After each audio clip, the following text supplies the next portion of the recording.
신앙 고백 우리 하면서 새벽 기도회 우리 시작하겠습니다. 나는 전능하신 아버지 하나님 천지의 창조주를 믿습니다. 나는 그의 유일하신 아들 우리 주 예수 그리스도를 믿습니다. 그는 성령으로 잉태되어 동정녀 마리아에게서 나시고 본디오 빌라도에게 고난을 받아 십자가에 못 박혀 죽으시고 장사된 지 사흘 만에 죽은 자 가운데서 다시 살아나셨으며 하늘에 오르시어 전능하신 아버지 하나님 우편에 앉아 계시다가 거기로부터 살아있는 자와 죽은 자를 심판하러 오십니다. 나는 성령을 믿으며 거룩한 공교회와 성도의 교제와 죄를 용서받는 것과 몸의 부활과 영생을 믿습니다. 아멘. 찬송가 180장 우리 부르시고 말씀을 보겠습니다.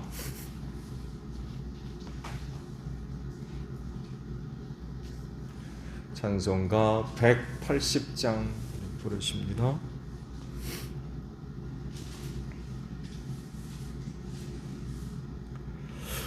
하나님의 나팔 소리 천지 진동할 때에 예수 영광 중에 구름 타시고 천사들을 세계 만국 모든 곳에 보내어 구원받은 성도들을 모으리. 나팔 불 때 나의 이름 나팔 불 때 나의 이름 나팔 불 때 나의 이름 부를 때에 잔치 참여하겠네. 무덤 속에 잠자는 자 그때 다시 일어나 영화로운 부활 승리 얻으리. 주가 택한 모든 성도 구름 타고 올라가 공중에서 주의 얼굴 배우리. 나팔 불 때 나의 이름 나팔 불 때 나의 이름 나팔 불 때 나의 이름 부를 때에 잔치 참여하겠네. 주님 다시 오실 날을 의리할 수 없으니 항상 기도하고 깨어 있어서 기쁨으로 보좌 앞에 우리 나가서도록 그때까지 참고 기다리겠네. 나팔 불 때 나의 이름 나팔 불 때 나의 이름 나팔 불 때 나의 이름 부를 때에 잔치 참여하겠네. 마태복음 16장입니다.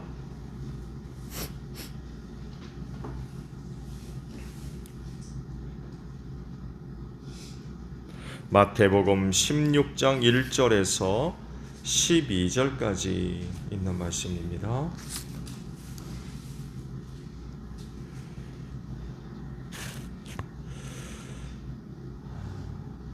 바리새파 사람들과 사두개파 사람들이 와서 예수를 시험하느라고 하늘로부터 내리는 표징을 자기들에게 보여달라고 요청하였다.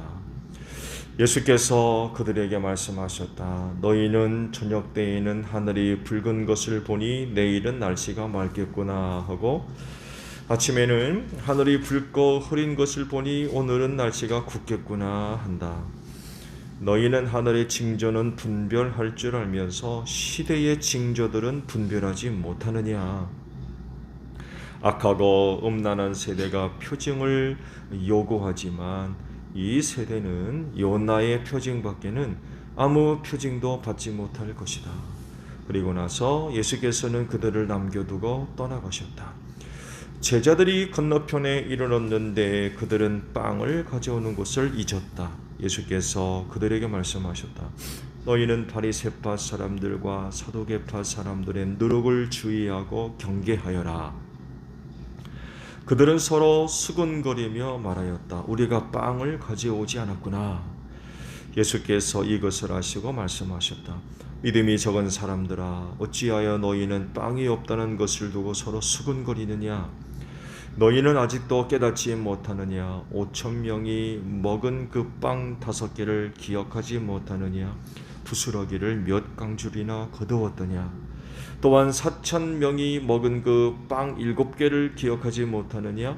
부스러기를 몇 강줄이나 거두었더냐? 내가 빵을 두고 너희에게 말한 것이 아님을 너희는 어찌하여 깨닫지 못하느냐? 바리새파 사람들과 사두개파 사람들의 누룩을 경계하여라. 그제서야 그들은 빵의 누룩이 아니라 바리새파 사람들과 사두개파 사람들의 가르침을 경계하라고 하시는 말씀인 줄을 깨달았다. 아멘.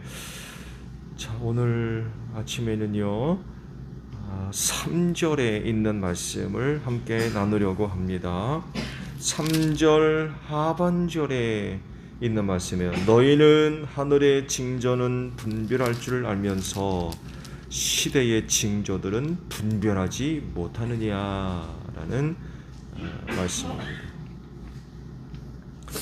우리나라 사람들의 특징을 얘기하는 것을 한번 본 적이 있어요. 이런 말은 들어본 일이 있는지 모르겠는데 우리나라 사람들이 점을 그렇게 좋아한대요. 점 치는 거. 점을 그렇게 좋아한다고 그런 얘기를 하더군요.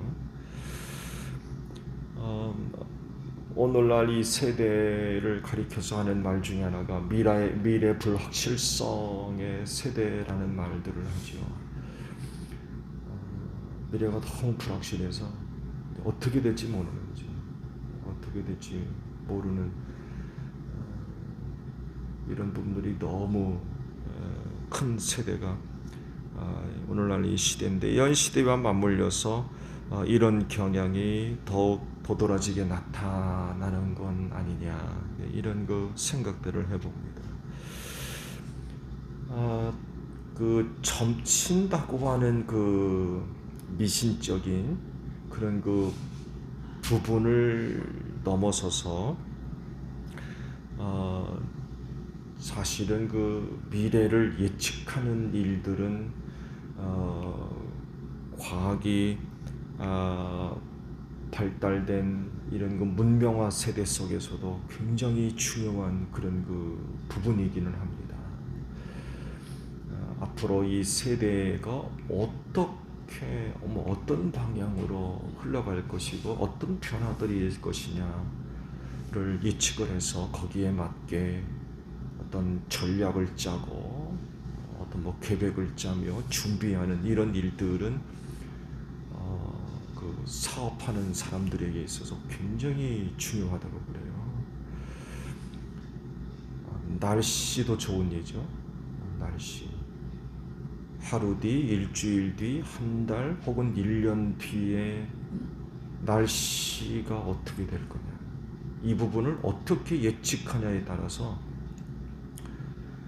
굉장히 달라진다고. 이런 것들을 볼 때에 우리 그리스도인 역시 누구 못지않게 미래에 관하여서 굉장히 깊은 관심을 가지고 있는 사람들 중에 하나이죠. 왜냐하면 주님의 재림과 밀접하게 연결되어져 있기 때문에 그렇습니다. 예수께서 승천하시기 전에 그런 말씀을 들었죠. 너희가 본 그대로 다시 올 거다. 너희가 본 그대로 다시 올 거다. 그런 말씀을 하고 가셨거든요.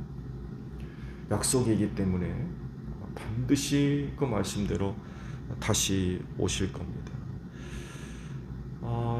누구도 모르는 그런 날이지만, 아버지만이 아시는 그런 날이지만 반드시 오실 것이고, 그리고 이 재림이 세상 종말과도 밀접하게 연결이 되어져 있죠.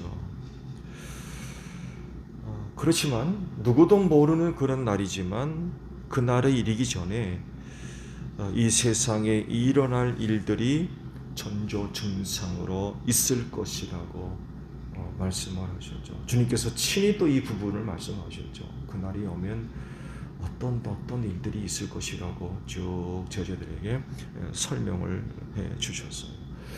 누구도 그 날을 정확하게 알 수는 없지만 이렇게 미리 나타나는 현상들을 통하여서 대충이나마 알 수 있다는 거죠. 그래서 하는 말이 뭐예요? 주님 오실 날이 가까이 왔다. 이런 말들을 하는 이유가 바로 여기에 있어요. 정확하게 언젠지는 모르지만 오늘날 세대 안에서 일어나고 있는 여러 증상들을 볼 때에 주님 오실 날이 다가왔구나 라고 이야기를 하고 있다라는 그런 그 사실입니다. 그래서 이 시대를 살고 있는 그리스도인들은 이런 부분들에 대해서 민감하게 반응할 수 있는 그런 부분들이 필요한 것 같아요. 볼 때 그냥 보고 지나칠 것이 아니라는 거죠. 보고 깨달음이 있어야 된다는 거. 그냥 그렇구나. 이렇게 보고 넘어갈 수는 없다는 거예요. 사두개인들과 바리새인들이 시험하려고 예수님께 와서 표징을 구하죠. 표징 좀 보여주세요. 이런 부탁을 합니다. 사실은 성경은 자세하게 기록은 안 돼 있지만 그들이 그 표징을 구했다는 것은 이런 의미가 그 말 속에 포함되어 있어요. 당신이 하나님의 아들인 증거를 보여주세요. 이런 얘기입니다. 그래서 성경에는 기적과 표징이 다른 의미로 기록되고 있어요. 그냥 표면적으로 보게 되면 두 개 다 초자연적인 어떤 일들로 볼 수 있지만 기적이 얘기하는 것과 표징이 이야기하는 게 달라요. 그래서 성경을 볼 때 기적하게 되면 그냥 초자연적인 어떤 일들로 볼 수 있지만 표징이라고 기록됐을 땐 거기엔 의미가 달라져요. 말씀드린 대로 하나님의 아들 되심을 증거하는 사인, 이게 이 표징의 의미입니다. 말씀드린 대로 그들이 와서 시험하려고 표징을 구했다는 얘기는 당신이 하나님의 아들인 증거를 보여주세요. 이런 얘기예요.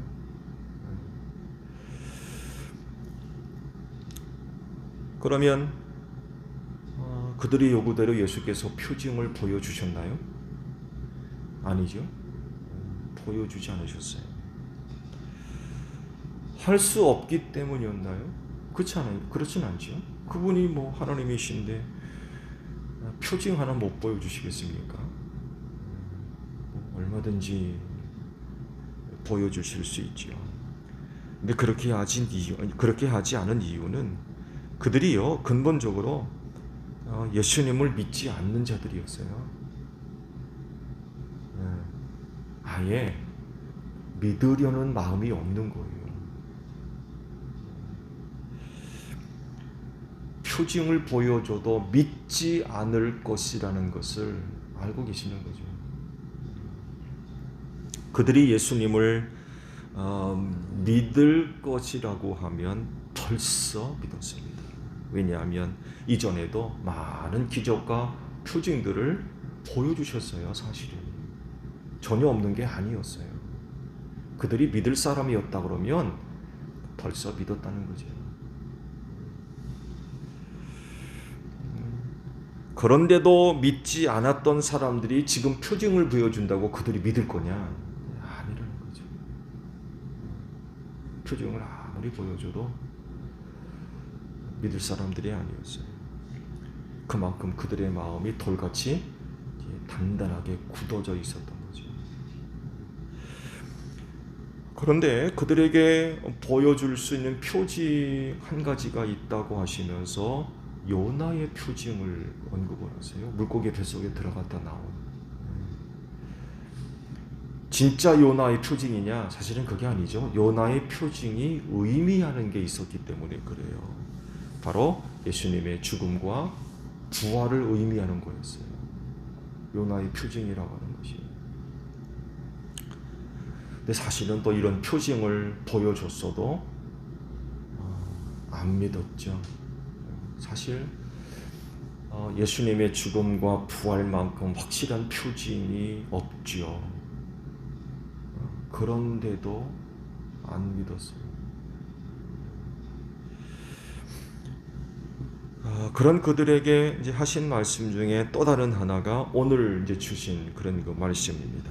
날씨를 알 수 있는 하늘의 징조는 분별할 줄 알면서 시대의 징조들은 분별하지 못한다라고 책망 어린 그런 그 말씀을 하셨죠.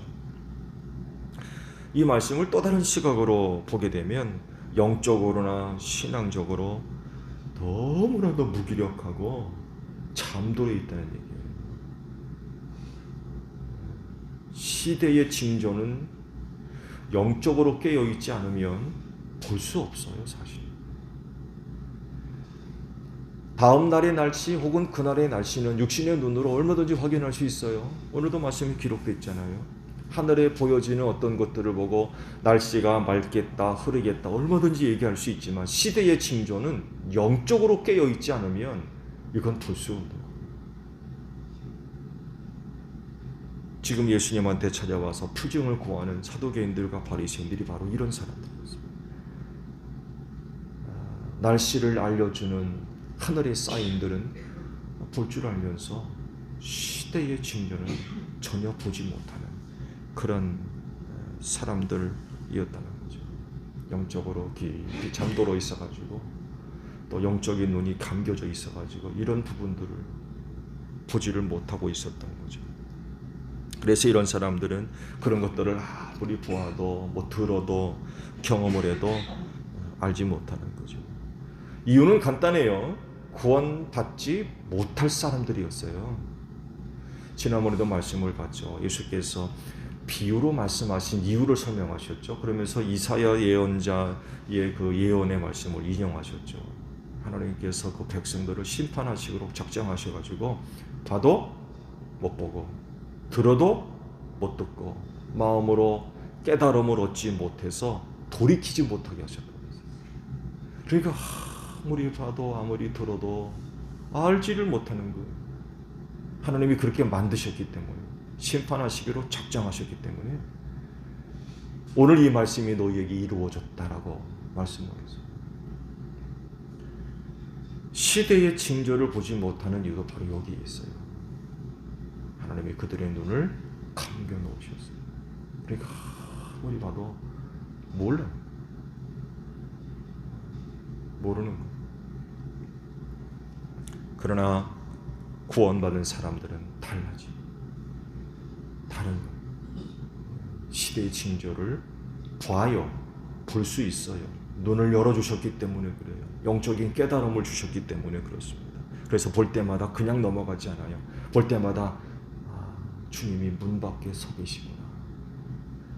주님 오실 날이 정말 얼마 남지 않았구나 라고 이야기할 수 있다는 거죠. 그래서 준비를 합니다.